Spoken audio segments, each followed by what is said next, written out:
যিশু ভালোবাসি, কি যে ভালোবাসি, আমি তোমায় ভালোবাসি। তুমি আমার শক্তি, তুমি ছাড়া নাই মুক্তি, আমি তোমাকে বুঝি।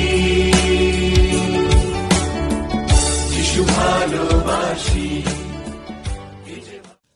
প্রিয় শ্রোতা বন্ধু, প্রভু যীশু খ্রিস্টের নামে আন্তরিক শুভেচ্ছা জানাই। আবাসতাম্বুর বিভিন্ন নাম আলোচনা ক্রমাগত দেখার চেষ্টা করব বাক্যের আধারে। তাম্বু শব্দটি একটি মিলন স্থান হিসাবে তাম্বুকে ব্যবহার করা হয়েছিল এবং মিলন স্থানের কথাও প্রকাশ করে। যাত্রা পুস্তক 36 অধ্যায় 14 পদ থেকে। পরে তিনি আবাসের উপরে আচ্ছাদনার্থক তাম্বুর নিমিত্তে ছাগলং জাতের যবনিকা সকল প্রস্তুত করিলেন, একাদশ যবনিকা প্রস্তুত করিলেন। তাম্বু ছিল ঈশ্বর ও মানুষের মিলন স্থান।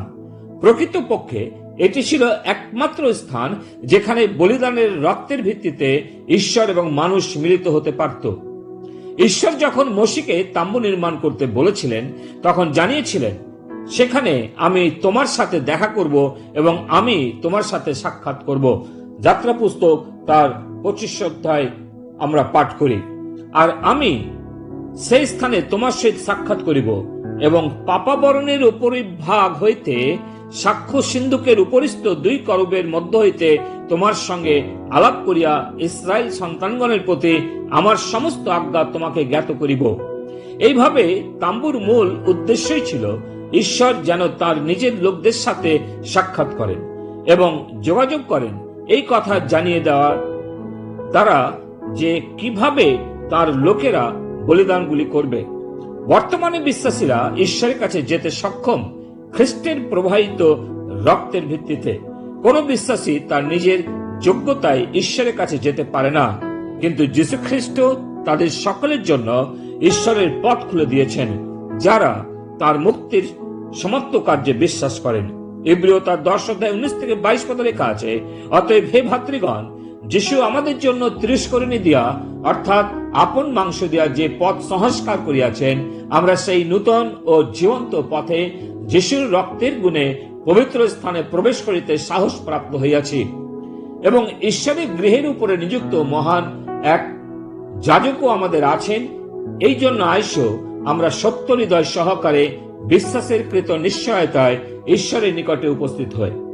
আমরা তো হৃদয় প্রক্ষণ পূর্বক মন্দ হইতে মুক্ত এবং সূচি জলে স্নাত দেহ বিশিষ্ট হইয়াছি। দ্বিতীয় নাম হচ্ছে ধর্মধাম, অর্থাৎ আবাসতাম্বুর জন্য একটি নাম দেওয়া হয়েছিল, তা ধর্মধাম। ঈশ্বর সর্বপ্রথম এই নামটি ব্যবহার করেছিলেন যখন তিনি মোশিকে বলেছিলেন, আর যাত্রা পুস্তক 25 অধ্যায় 8 পদে, আর তাহারা আমার নিমিত্তে এক ধর্মধাম নির্মাণ করুক, তাতে আমি তাহাদের মধ্যে বাস করিব। ধর্মধাম ছিল একটি পৃথক স্থান যেখানে ঈশ্বর মানুষের মধ্যে বাস করবেন। যাত্রা পুস্তক 29 অধ্যায় 45-46 পদ, আর আমি ইসরায়েল সন্তানগণের মধ্যে বাস করিব ও তাহাদের ঈশ্বর হইব, তাহাতে তাহারা জানিবে যে আমি সদাপ্রভু তাহাদের ঈশ্বর, আমি তাহাদের মধ্যে বাস করণার্থে মিশর দেশ হইতে তাহাদেরকে বাহির করিয়া আনিয়াছি। আমি সদাপ্রভু তাহাদের ঈশ্বর। সর্বজনীন চার্চ হল এক অর্থে ঈশ্বরের ধর্মধাম। সর্বজনীন চার্চ বিশ্বের যে কোনো স্থানে যারা যীশু খ্রিস্টকে ব্যক্তিগত পরিত্রাতা হিসাবে বিশ্বাস করেছে তাদের বোঝায়। এগুলি সবই খ্রিস্টের দেহের একটি অংশ যা চার্চ নামে পরিচিত। এফেসীয় 1 অধ্যায় 22-23 পদে, আর তিনি সমস্তই তাহার চরণের নিচে বশীভূত করিলেন এবং তাহাকেই সকলের উপরে উচ্চ মস্তক করিয়া মণ্ডলীকে দান করিলেন। সেই মণ্ডলী তাহার দেহ, তাহাতে পূর্ণতা স্বরূপ, যিনি সর্ববিষয়ে সমস্তই পূরণ করেন। যেহেতু খ্রিস্টের জীবন চার্চে রয়েছে, যেটা হচ্ছে তার দেহ, চার্চকে একটি মন্দির রূপেও দেখানো হয়েছে। এফেসীয় 2 অধ্যায় 19-22 পদে লেখা আছে, অতএব তোমরা আর অসম্পর্কীয় ও প্রবাসী নহ, কিন্তু পবিত্রগণের সহপ্রজা এবং ঈশ্বরের বাটির লোক, তোমাদেরকে প্রেরিত ভাবাদিগণের ভিত্তিমূলের উপরে গাঁথিয়া তোলা হইয়াছে, তার প্রধান কোনস্থ প্রস্তর স্বয়ং খ্রিস্ট যীশু। তাহাতে প্রত্যেক গাঁথনি সুসংলগ্ন হইয়া প্রভুতে পবিত্র মন্দির হইবার জন্য বৃদ্ধি পাইতেছে। তাহাতে আত্মাতে ঈশ্বরের আবাস হইবার নিমিত্ত তোমাদিওকে একসঙ্গে গাঁথিয়া তোলা হইতেছে।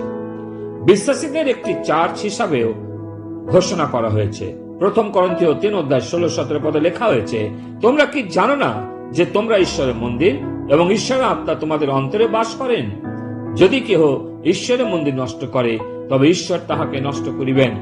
কেননা ঈশ্বরের মন্দির পবিত্র, আর সেই মন্দির তোমরাই।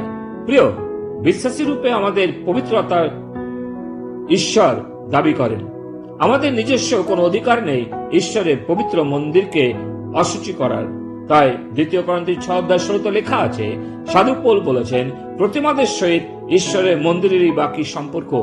আমরাই তো জীবন্ত ঈশ্বরের মন্দির, যেমন ঈশ্বর বলিয়াছেন, আমি তাহাদের মধ্যে বসতি করিব ও গমনাগমন করিব, এবং আমি তাহাদের ঈশ্বর হইব ও তাহারা আমার প্রজা হইবে। অতএব আসুন নিজেদের মূল্যায়ন করি, ঈশ্বর কি আমাদের জীবনে পবিত্রতা দেখতে পাচ্ছেন? যদি তা না হয়, তাহলে তিনি আমাদের অপবিত্র জীবনে থাকবেন না। আর তিনি চান যেন আমরা পবিত্রতায় তার সান্নিধ্যে, তার উপস্থিতিতে উপস্থিত হই। তাই আসুন, ঈশ্বর তিনি তার বাক্যে আমাদের আশীর্বাদ করুন। পিতা ঈশ্বর, তোমাকে ধন্যবাদ দিই, তোমার মহৎ পরিকল্পনা। তুমি চাইলে যেন তুমি আমাদের মধ্যে বসবাস করো, আর তাই তোমাকে ধন্যবাদ দিই, যেমন তুমি ইসরায়েল জাতিকে নিজেকে প্রকাশ করলে, আর তদ্রূপ প্রভু তুমি আমাদের জন্য মণ্ডলী দিলে, চার্চ দিলে, যেখানে প্রভু তোমার অবস্থান রয়েছে, তোমার উপস্থিতি আছে, যেন আমরা তোমাকে উপলব্ধি করি, তোমার সাথে সহভাগিতা করি। ধন্যবাদ প্রভু তোমার নাম। প্রার্থনা মুক্তিদাতা প্রভু যিশু নামে চাই, আমেন। ভালোবাসি আমি তোমায়, ভালোবাসি তুমি আমার শক্তি, তুমি ছাড়া নাই মুক্তি।